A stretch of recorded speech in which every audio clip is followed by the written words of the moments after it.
When was the last time you Googled someone before you met them or searched their LinkedIn profile? Just to understand what they're doing so that you have an idea what and how you're going to communicate. Now, flip that around. The personal brand and your story is already present out there. How are you creating that impact and making sure that people know who you are before you walk into that room? Welcome to today's episode and our episode 3 of the Growth Chakra. Well, we'll be learning about the power of personal branding. It's not about the fancy titles or the job profiles, but more about your reputation in action. We'll discuss a bit about how exactly your personal branding matters, what you usually have to look for, and then what are some actionable steps that you can think of before or if you're getting started.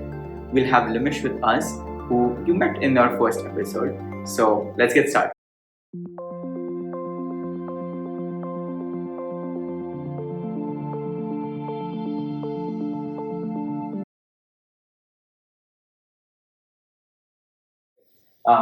Hey Limysh, welcome to the third episode of the Growth Chakra. We'll be discussing about personal brand, personal image, and I know there's like a fine line between the two. So, would you like to shed some light between each of those and explain as to what's the difference? Yeah, sure.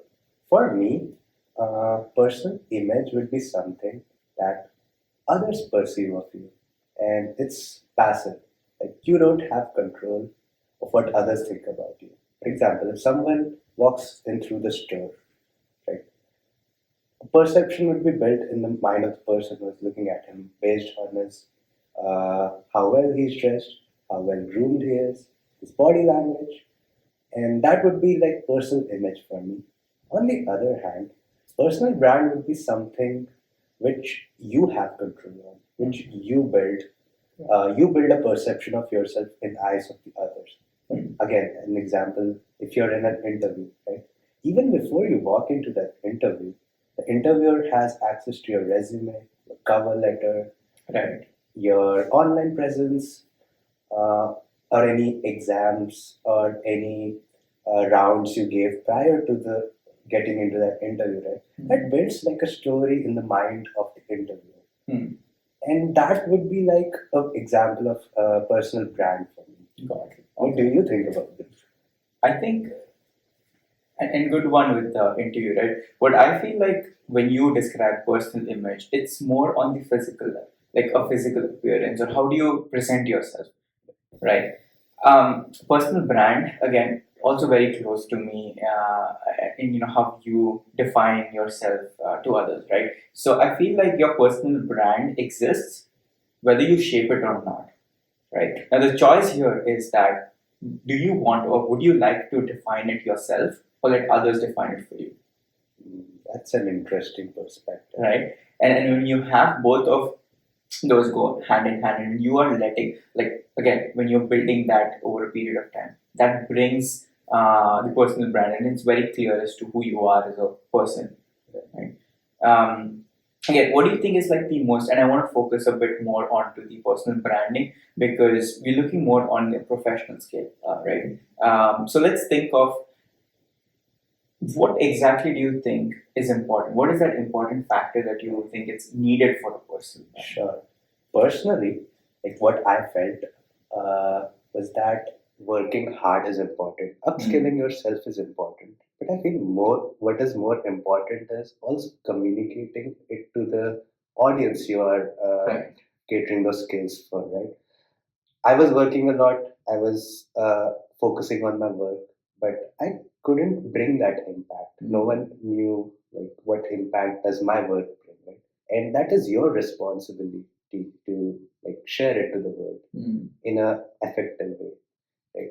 Also, I feel like if you're doing some work and you're just doing it mindlessly and not aligning again what we discussed in our earlier videos, like values, purpose, or your vision, then it does not bring you that level of satisfaction and fulfillment that you might get if you align it. Also, it helps you with finding your niche of something you're extra like Careful. Yeah, and careful, and also it brings you say like joy. Hmm. And I think that is how working on personal branding helps. And I wanted to ask you, like, again, this was something personal, but what do you say? What do you think about like unique value proposition or like what do you call it, USP of a Yes. person? Right? Yeah, and aligns rightly with what you said about having that niche and maybe what you're good at. So having that unique value that sets you apart from others is very important. What questions you want to ask is, what are you good at, right? What are your strengths? And when you figure out those things, obviously aligning yourself, aligning your actions with your purpose, your aims, right? What exactly do you get? How does it make you present in front of us? And that will be the most authentic self, right? That will be so true that you don't have to think about doing it. It just brings you out there. Right. So aligning those strengths with, again, now what I want to do versus what I'm doing right now. Right. So your unique value proposition, again, there are like, I would say it's balancing act here. You know what you're doing, you know your strengths, but I will circle back to what you said about storytelling, right? Or maybe conveying and letting the people, telling your story out. It's very important because you can convey it in a very plain format, the way you want to, maybe a conversation. But there's a different approach when you are bringing out a story. What are you trying to improve, not just in yourself, but how are you doing it? That's just an example here. So that would be one narrative also from my end that you need to ask as in, so what do you need to get started? How do you do it and how do you convey? So yeah, that would be aligning with the USP versus how do you convey, two different sides. Extending to that, like those are great points, and Mm-hmm. something I also felt, which is very relatable to that, was that sometimes you also like when you see someone on maybe a social media platform, an influencer, or maybe a CEO of a company, you get attracted to that lifestyle. Right. And sometimes you fall in the trap of chasing those trends of what Following the they're- mom. following the mobs, like not like staying out of the group, right? And that is something which you feel that is right for you, but it might not be necessarily because you're attracted to the lifestyle, but not the work they're actually So maybe you're not enjoying the process. doing. Right.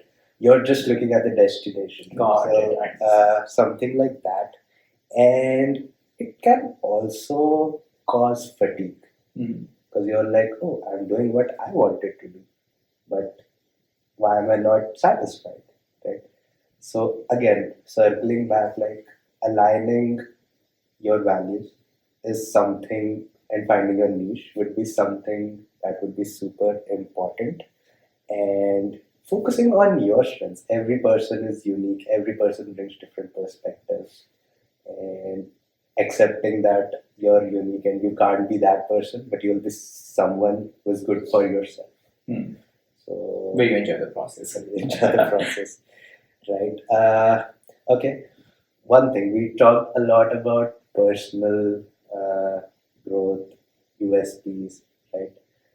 I want you to give me some opinions on how you bridge that personal narrative, personal branding, to like professional setting. To your career, maybe. Yeah, or career.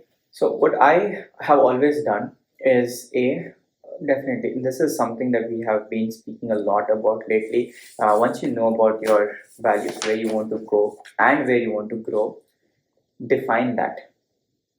What you actually want to do, not follow the mob, but what you really want to do, right? I might want to be, say, a data scientist or data engineer. I might want to be in, psychology. I want to learn maybe, I want to do arts. Maybe I want to do something related to medical field or research, or I just want to, kind of inspire people. I want to do social activity. So where you feel the most powerful, define that. Once you have done that, what you really want to do is build on those things, build on those by upskilling, by gaining knowledge, and then you want to start telling people or maybe conveying it to others what you do, right? At the end of the day, I also see you're trying to advertise who you are and what you do, getting that selling factor in place and then bringing it out to people. So if you have, say, social media presence, let people know what you do, right? Bringing it out why you do it first. And then there's actually a very simple formula which I think we'll be discussing, and I'll bring it out later. Is how do you come up with the personal brand, right? But maybe getting that decision making factor in place, Right. having that pipeline where you know what you're doing, you know how you're doing. Now commit to that. Right. So maybe every week, every month, Consistency. right? It's not definitely not easy. So along with consistency, I think another one would be perseverance. True. You really want to do, you enjoy the process, you will do no matter what. And that itself builds your personal. You don't have to outrightly go and say, "Oh, I'm building my personal brand. Here's what I do. Take this," right? No, you are trying to acknowledge the fact that you are learning in the process yourself, but you're also giving it back. Yeah. Right. So that's something that what do you think about? If you had a different perspective to this. Like, I totally agree to that, and I feel like there are some. What do you say? Like when you have a person, even when you have like a personal brand statement, and you have a vision, you have a niche. Sometimes what happens is, I think we try to overfit into that image because we feel like, oh, this is what we want, maybe for a period of 5 years, maybe for a period of 10 years. But for example, me, I had a background in software development. Right? Then I came to do my master's. And then I realized that I have more interest in data analytics, more on the data side of things, more on data engineering, more on Gen AI technologies that were evolving every day, and that caught my interest. So, although I was looking into software development a lot, but there's also something which is related to my niche, and I changed my niche. And that is something super important that you should always be ready to evolve because you're growing as a person too. Right? You will see a lot of world around you. You learn, you grow, you talk to a lot of people in professional settings, and yeah, like I would again say like authenticity would be the key. When you said that you need to keep not shifting, but again, how you present yourself depends on the environment you are in, right? Depending on the people you meet, or we'll say the event itself. So, in a professional environment or setting, you wouldn't say that, "Oh, I like giving back to the community," which is great. But on the other hand, what are you here for, right? So, one thing, if you can, maybe I think you will have a better um, understanding of this approach is how do you balance that personal branding when it comes to your professional we discussed, right? Having that storytelling and everything, but more on a personal scale, like personal life savings. So if you are going and pitching to someone which is not in a professional setting, do you have any thoughts on that?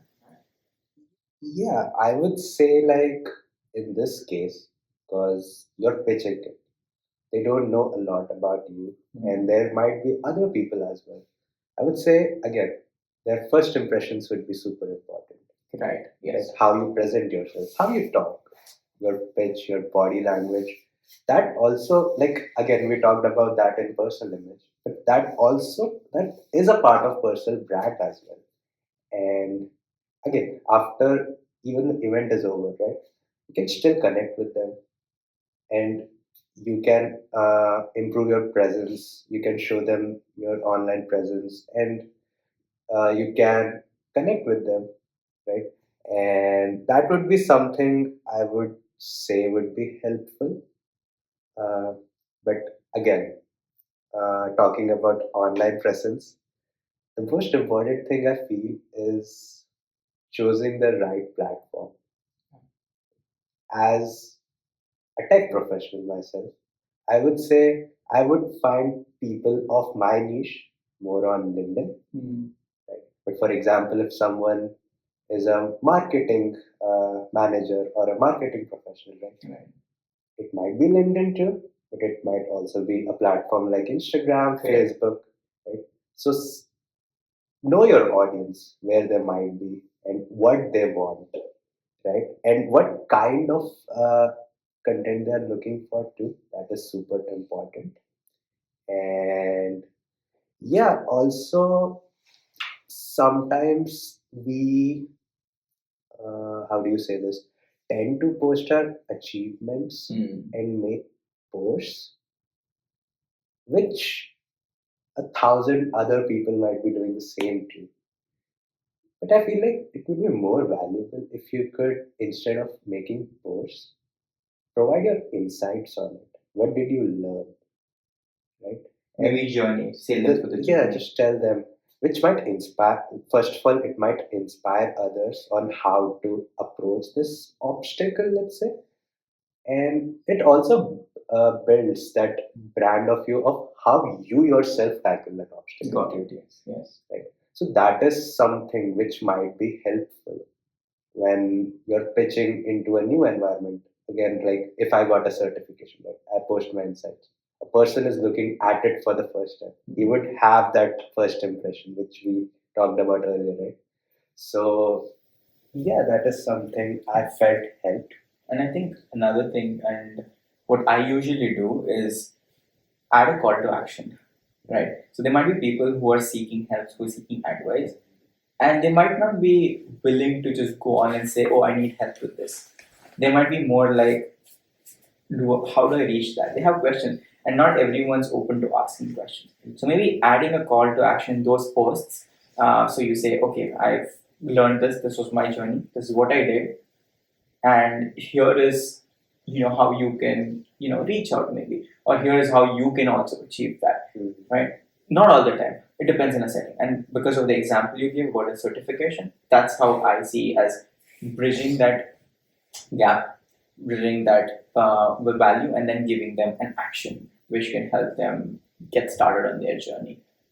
Correct. And Limysh, with all this, we get a lot of, I would say negativity, a lot of criticism to be able to, handle this. So, do you have anything in mind as to how do you overcome this? Again, like circling back what we discussed, right, when we were talking about societal norms or latest trends. My friend might come to me and say, like, why are you focusing on this? Maybe invest in crypto, right? But that is something you might not like, right? So sometimes the pressure to please everyone, right? That is something you might affect yourself more than, like, you might not be able to change their perception of what they think about your job. It might affect you, and sometimes over explaining too creates like fatigue, I guess, and something which might not be that useful in the long term too. You should believe, you should trust on what you do or you say, and you don't need to explain something to others, right? And again, like if someone is doing constructive criticism, that's fine. Yeah. And even if someone wants good for you, they might not know what is good for you. So you have to make a judgment there of, based on the criticism, what is good for me, what is not, and tune it out, like the stuff you don't need, right? And those would be my suggestions for handling criticism. Again, I would say, like, just write down your values, purpose, like vision, and just try to align with it instead of focusing on what Forgetting others, lost, right? Yeah. or focusing on what others would say. And yeah, since we discussed all of this, to sum it up, or maybe like for a person who's just starting on this journey of personal branding, what would you suggest that their journey should look like, or what would be How some do they start? actionable steps, right? So, along with obviously all that we discussed, one thing is understand that your personal branding statement, and when you are conversing, when you're talking about it, it has to be clear, it has to be crisp and concise. So consider this: if you have heard of an elevator pitch, right? When you are supposed, elevator pitch is usually used in businesses, right? But consider your personal branding statement as an elevator pitch of your own personal self, right? Or your own being, right? So what I usually, and the simple formula that's being used is I help who. So who, when I say, is a dash, is what you want to fill, right? What is that? Who's that person, business? Who's your target audience you want to fill, right? Achieve what? Now, what is the metrics, the measures? What are they achieving, right? And by how?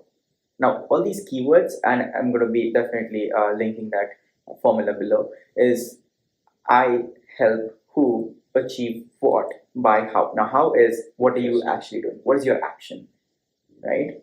And this is more that so they can, and that's the impact you say, right? The impact is basically what are you trying to do? How is it helping them, right? So, for instance, my personal branding statement would be, I help businesses come and cater to AI-driven solutions. I help them do what, or maybe I help who businesses, um, and then what are they doing is they're trying to come up with their what, right? How are we doing it? AI-driven solutions, and then I'm continuing, right? So that they can make decisions better, clearer, and faster, right? So what we are trying to do is making quite clear, quite crisp and concise. So it'll be like I help businesses turn their complex data into simpler format by using AI-driven solutions, so that they can make their decisions faster and smarter. That's great. Right? Quite crisp in 30 seconds or less. But apart from that, an important aspect here would be pitch it confidently. You don't want to be looking nervous when you are pitching, because it's your story. You are pitching it out, you're telling it, you're technically selling your skills, right? And when you do it, you try to not just see who the target audience is, but then you do it based on the surrounding environment you are in, right? So you're trying to adapt, I would say, to different audience, right? And another thing is add a hook, right? If it's possible, I would say, because everyone might be doing very same old thing, right? Hi, my name is Dhruv. This is what I do. Here's my resume. Versus when you have a personal branding statement, you have that hook. The audience or the target person is naturally inclined to focus on what you say, because they had never figured that, or they never anticipated that this was coming, right? And so that would be something that I can, and definitely it's not easy. We have to draft it. Even now, you feel like you have to boil it down, make it more crisp, make it more concise, and definitely it's not easy. 4 drafts, 5 drafts. I would say ask someone to review it for you. See if it truly aligns with what you do, right, on a professional scale, your interests, and how are you actually willing to give or help the other person out. So if I have to sum it up, and I know something that I want to ask is, what would your personal branding statement be? Yeah, sure. And you know what? And this is what I do when I'm like lost sometimes too, when I'm trying to make a decision. I always write down the statement, and each and every word is important. So I'm actually gonna read it. I wrote it down here. So it goes like, I believe in ethical innovation, continuous learning, and empowering others through technical upskilling, knowledge sharing, and personal growth. Nice. Okay. See, that's good, right? Now, when you are going and talking, or discussing it with the person there, the question here is, how are you framing it? How are you, kind of conveying it to that person? So be confident. I think you have most of the points that you're really good at and what you want to do. So that's great. But thank you so much again for joining us. Such a nice talk. It was definitely. And thank you so much, everyone. We'll definitely come back with another episode, which is going to be on a different topic altogether. Till then, see you and take care.